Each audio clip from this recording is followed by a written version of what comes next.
बिस्मिल्लाहिर्रहमानिर्रहीम। तमाम तारीफ़ें उस रब्बे बाबरकत की ज़ात के लिए जो तमाम जहानों का परवरदिगार है, और करोड़ हा दरूद व सलाम उसके पाक नबी हज़रत मोहम्मद मुस्तफ़ा सल्लल्लाहु अलैहि वसल्लम की ज़ात बाबरकत के लिए। सबसे पहले मेरी तरफ़ से आप सब लोगों को अस्सलाम वालेकुम। हम एक अच्छी बात से आज का सेशन शुरू करेंगे जिससे हम कुछ सीखें, अपने आप को डेवलप कर सकें हम लोग। समंदर के किनारे एक बच्चा खड़ा होता है, लहर आती है, उसका जूता ले जाती है। वो फ़ौरन से आवाज़ लगाता है कि समंदर चोर है। जबकि थोड़े फासले पे एक कश्ती में एक मछेरा, एक मल्लाह मछलियाँ पकड़ रहा होता है। वो जाल समंदर में फेंक के वापस खींचता है तो उसमें मछलियाँ होती हैं। वो बहुत खुश होता है और कहता है समंदर कितना सखी है। दोनों उसी समंदर पे मौजूद हैं, एक किनारे पे एक कश्ती में, लेकिन दोनों का तजुर्बा, उनकी इवेल्यूएशन मुख्तलिफ बता रहे हैं। एक कह रहा है समंदर चोर है, दूसरा कह रहा है समंदर सखी है। क्यों? क्योंकि एक को वहाँ से धोखा मिला है, दूसरे को वहाँ से रिज़्क मिला है। ये दुनिया जिस समंदर में हम मौजूद हैं, आपने कोशिश करनी है कि हम इस समंदर में से हर अच्छा निकाल लें ताकि हमारी इसके बारे में इवेल्यूएशन अच्छी होती चली जाए। Regardless of all the storms, regardless of all the difficulties, hurdles, हमने इसमें से कोशिश करके अच्छा निकालना है। क्यों? ताकि हमारी इसके बारे में इवेल्यूएशन अच्छी हो, हम अपने आप को डेवलप कर सकें। Hope so you understand. अब हम वापस आते हैं अपने लेक्चर की तरफ, जिसको हमने लास्ट टाइम छोड़ा था। प्लानिंग डिस्कस कर रहे थे हम लोगों ने मैनेजमेंट को ऐसे पढ़ा था कि it is the process of creating and maintaining an environment in which individuals working together in groups try to accomplish their objectives efficiently and effectively. और वो जो मैनेजमेंट है, वो मैनेजमेंट ऑर्गेनाइजेशंस में चूँकि हमने करनी है, तो हमने उसके लिए ऑर्गेनाइजेशन और ऑर्गेनाइजेशन के रिसोर्सेज पढ़े, और फिर हमने डिफरेंट अप्रोचेस पढ़ी कि वो माहौल बनता कैसे है, how to create and maintain that specific environment which is required to manage the things.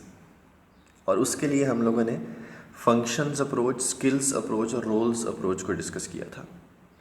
उसमें से हम लोगों ने फंक्शंस अप्रोच या मैनेजरियल फंक्शंस की डिटेल्स पढ़ना शुरू की, और हमने पढ़ा कि मैनेजर्स 4 तरह के फंक्शंस परफॉर्म करते हैं: प्लानिंग, ऑर्गेनाइजिंग, लीडिंग और कंट्रोलिंग। और वो चारों के चारों फंक्शंस में से पहला इंपॉर्टेंट फंक्शन प्लानिंग की हमने डिटेल स्टार्ट की थी।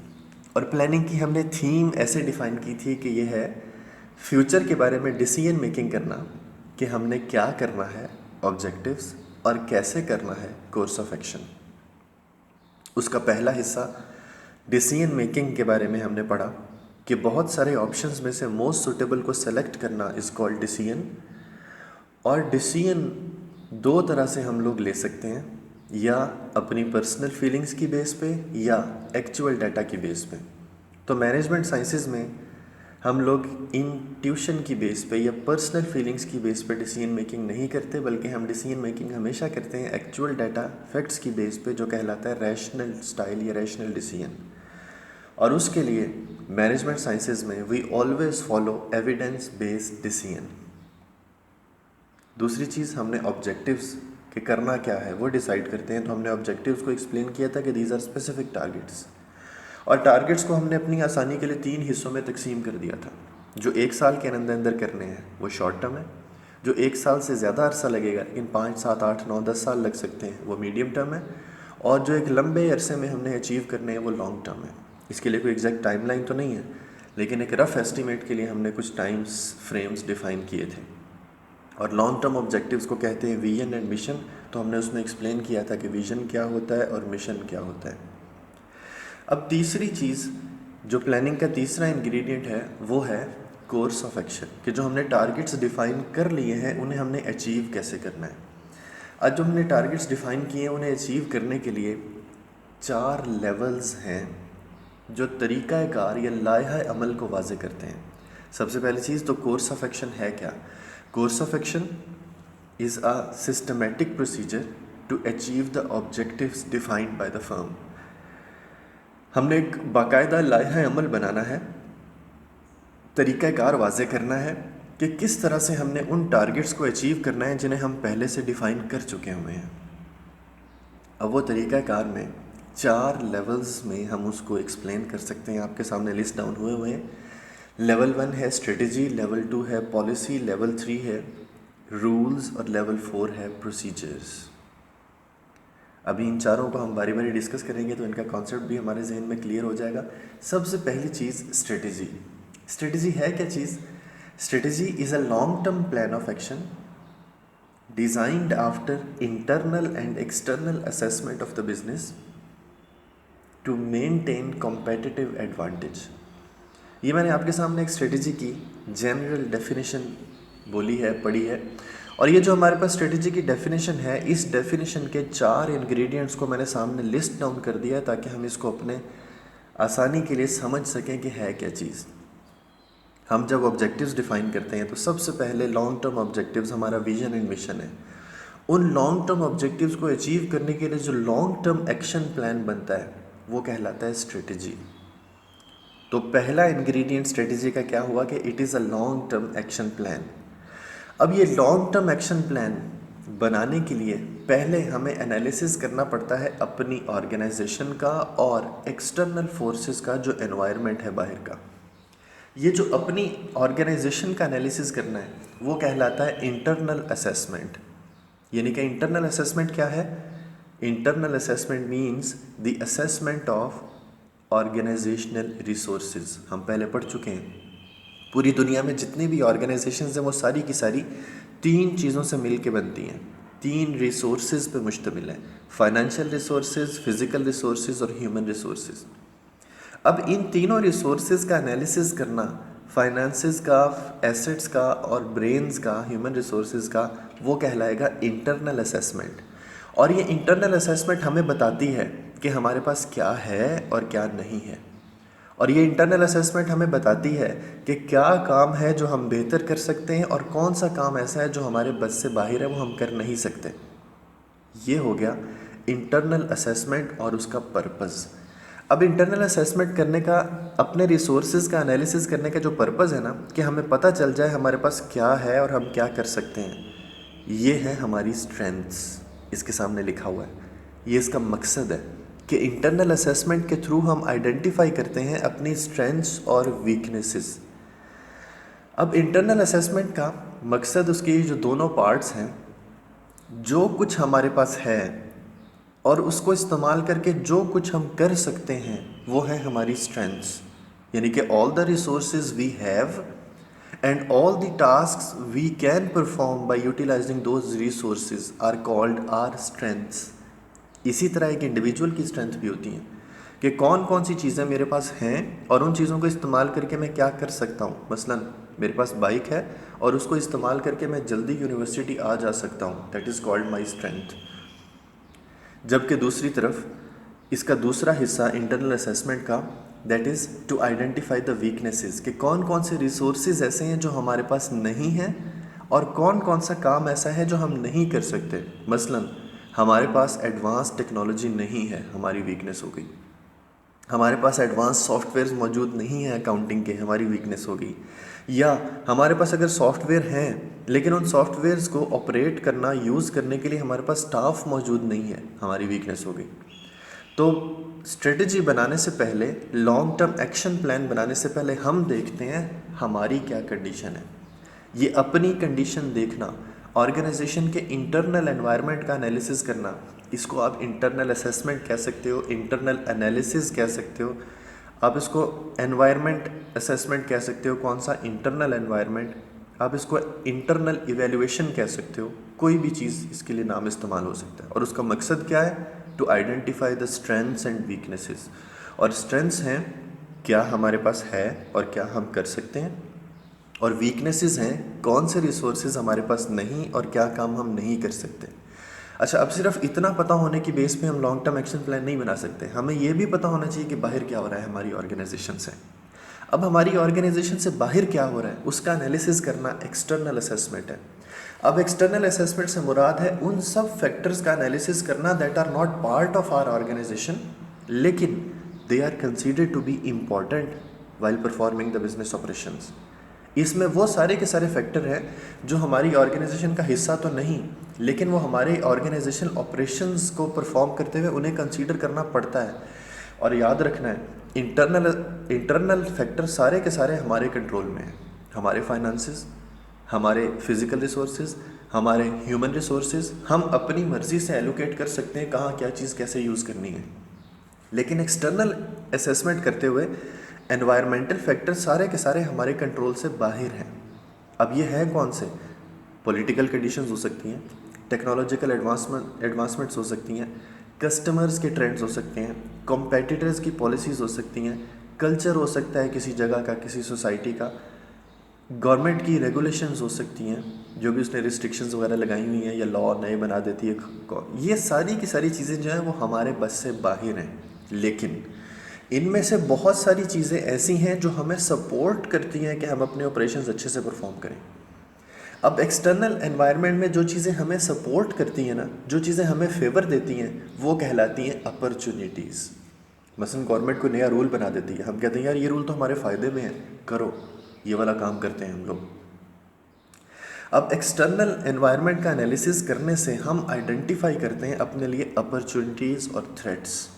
ये इसका मकसद है कि एक्सटर्नल असेसमेंट उस एनवायरनमेंट का एनालिसिस है जो हमारे कंट्रोल से बाहर है, जो हमारी ऑर्गेनाइजेशन का हिस्सा नहीं है। और उसका एनालिसिस करना क्यों है? ताकि हम आइडेंटिफाई कर सकें अपने लिए अपॉर्चुनिटीज़ और थ्रेट्स। और अपॉर्चुनिटीज़ क्या हैं? वो सारे के सारे फैक्टर्स एक्सटर्नल एनवायरनमेंट में जो हमारे लिए फेवरेबल हैं, जो हमारे लिए सपोर्टिव हैं। और दूसरी तरफ बहुत सारे फैक्टर एक्सटर्नल एनवायरनमेंट में ऐसे हैं जो हमारे लिए हर्डल्स क्रिएट करते हैं, जो हमें उन कामों से रोकते हैं जो हम करना चाह रहे हैं, जो हमारे लिए रिस्ट्रिक्शंस क्रिएट करते हैं कि हम अपने टारगेट्स को अचीव ना कर पाएँ। वो सब चीज़ें जो हमारे लिए हर्डल्स क्रिएट करती हैं, those are called to be threats. अब ये इंटरनल और एक्सटर्नल असेसमेंट साइमल्टेनियसली चल रही होती है कि हम अपनी स्ट्रेंथ वीकनेसेस भी देखें और मार्केट में भी देखें क्या अपॉर्चुनिटीज़ क्या थ्रेट्स हैं। और ये एनालिसिस कॉम्प्रिहेंसिवली कहलाता है स्वॉट analysis, the analysis of strengths, weaknesses, opportunities and threats. और इस स्वॉट एनालिसिस के बाद हम इस काबिल होते हैं कि हम देख सकें कि हमने क्या प्लान बनाना है अपने लिए। क्यों? अब हमारे सामने पिक्चर क्लियर है, क्या कर सकते हैं हम, क्या नहीं कर सकते, क्या चीज़ें हमारी फेवर में हैं, क्या चीज़ें हमारी फेवर में नहीं। अब जो हमने एक्शन प्लान बनाना है ना, उस एक्शन प्लान की थीम ये रखनी है कि we should perform better than our competitors. ये फ़िलॉसफी जहन में रखना is called competitive advantage.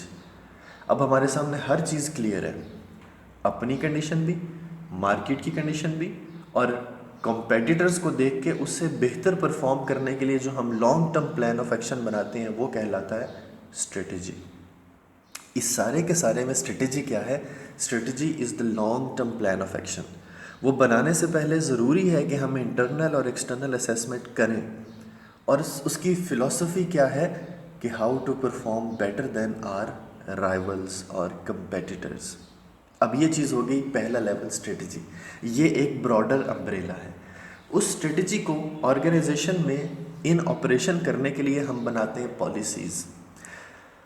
In operation करने के लिए पॉलिसीज़ बनाते हैं। पहले मैं आपको एक छोटी सी मिसाल देता हूँ। हम पॉलिसी बना लेते हैं कि हमारी ऑर्गेनाइजेशन ने डिज़र्विंग स्टूडेंट्स को स्कॉलरशिप ऑफ़र करने हैं। हमारी एग्जाम्पल है, हमारी ऑर्गेनाइजेशन ने डिज़र्विंग स्टूडेंट्स को स्कॉलरशिप्स ऑफ़र करने हैं। अब स्कॉलरशिप्स ऑफ़र करने हैं ना, तो उसके लिए हम सोचते हैं पहली चीज़ डिज़र्विंग कौन है। तो पता चला हर वो बंदा डिज़र्व करता है जो मार्क्स अच्छे ले रहा है। डिज़र्विंग से सिर्फ मुराद ये नहीं है कि गरीब है या ले नहीं सकती, नीडी है। डिज़र्विंग जो मार्क्स अच्छे ले रहा है वो डिज़र्व करता है। हमने एक स्कॉलरशिप दे दिया, मेरिट स्कॉलरशिप।